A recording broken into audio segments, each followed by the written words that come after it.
और अगर आप मेरे साथ मिर्ज़ा और हनीफ कुरैशी की बात करेंगे तो मैं यही कहूँगा कि मिर्ज़ा साहब ने तो पहले इस चीज़ को वाज़ेह किया हुआ है, वो तो कुछ बात ही नहीं कर रहे। जो इन्होंने हवा बनाया हुआ है ना पिछले 1 महीने से, मैं ये पूरी जंग मुसलसल देख रहा हूँ। मैं तो सिर्फ आज के दिन का इंतज़ार कर रहा था कि होने क्या वाला है। लेकिन जिस तरह से उन एंकर साहब ने और हनीफ कुरैशी साहब ने वहाँ जाकर बैठ गए हैं, धरना दे दिया, ये तो कोई तरीक़ाकार नहीं है ना। जब एक शख्स आपसे मिलना ही नहीं चाहता, उसका इंटरेस्ट ही नहीं है आपके अंदर, तो वो आपको आना ही नहीं दे रहा। तो इसमें तो कोई, उसने तो पहले ही 1 महीना पहले सबको कह दिया था कि मेरे पास इस तरह का कोई आए ना, मैं इस तरह का कोई इंटरव्यू करूँगा और ना जवाब दूँगा।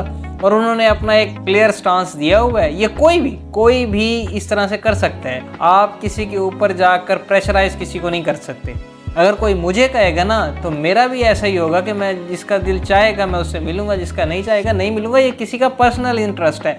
मैं अब आप ये कहेंगे कि मैं यहाँ पर मिर्ज़ा अली मोहम्मद साहब को सपोर्ट कर रहा हूँ, मैं सपोर्ट नहीं कर रहा, एक इखलाकी बात कर रहा हूँ। वो मिलना ही नहीं चाहते तो आप छोड़ दें उस चीज़ को, वो नहीं मिलना चाहते आप ना मिलें उनसे। और दूसरी तरफ आपने कहा है शेर अफजल मरवत, तो मैं कहूँगा कि पीटीआई के अंदर, केपीके के अंदर, बल्कि केपीके क्या पूरे पाकिस्तान के अंदर उन्होंने जो बात की हुई है और जो उनका स्टांस जा रहा है पूरी पब्लिक के अंदर, बहुत ही कमाल का स्टांस है। अगर आप उन्हें पिछले कुछ 6 महीनों से और तकरीबन 1 साल से मुतहर्रिक देख रहे हैं, ये बहुत ही कमाल की बात है। पीटीआई के लिए ख़ास तौर पे फ़ायदे की बात है।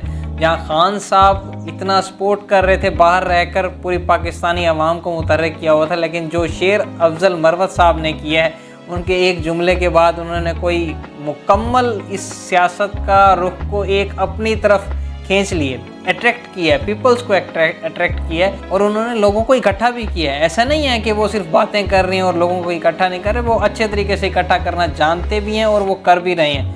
और वो इन फ्यूचर पाकिस्तान तहरीक इंसाफ के लिए काफ़ी कीमती असासा होंगे मेरे ख्याल में। नहीं जी, नवाज़ शरीफ को तो छोड़ ही दें, उनका पॉइंट ऑफ व्यू तो ख़त्म हो गया, उनका बयानिया भी ख़त्म हो गया। आप ये नहीं कह सकते कि नवाज़ शरीफ, मुझे तो उन्होंने वो जो अल्फाज इस्तेमाल करते हैं ना, जो आजकल पूरे पाकिस्तान की ज़बान ज़द-ए-आम है, तो वो वही हो गया है। उन नवाज़ शरीफ के साथ मैं और कुछ कह नहीं सकता, क्योंकि नवाज़ शरीफ की पार्टी बाकी तमाम पार्टियों के साथ मिलकर एक अलाय बनाने की कोशिश कर रही है, लेकिन होगा नहीं, क्योंकि वो अपने आप को एग्जिस्ट करने की कोशिश कर रहे हैं। अगर आप एग्जिस्टेंस क्रिएट करेंगे ना, तो एग्जिस्टेंस क्रिएट करने के लिए आपको बहुत बड़ा पावर चाहिए होता है। जब आपके पास पावर है ही नहीं तो आप कुछ कर भी नहीं सकते, क्योंकि पावर जब डिवाइड हुई थी ना, जब आपने इमरान खान को भेज कर एक्वायर कर ली थी पावर एस्टेब्लिशमेंट के साथ मिलकर, उसके बाद तो आप ये कहना छोड़ देना कि लोगों के सामने सारी बात वाज़ेह हो गई। ये तो मुश्किल ही है ना कि कोई लोग आपको सपोर्ट करेंगे। आपको आपके उम्मीदवार एमएनएस और एमपीएस की मिल जाए, यही बहुत बड़ी बात है आपकी पार्टी के लिए। तो ये तो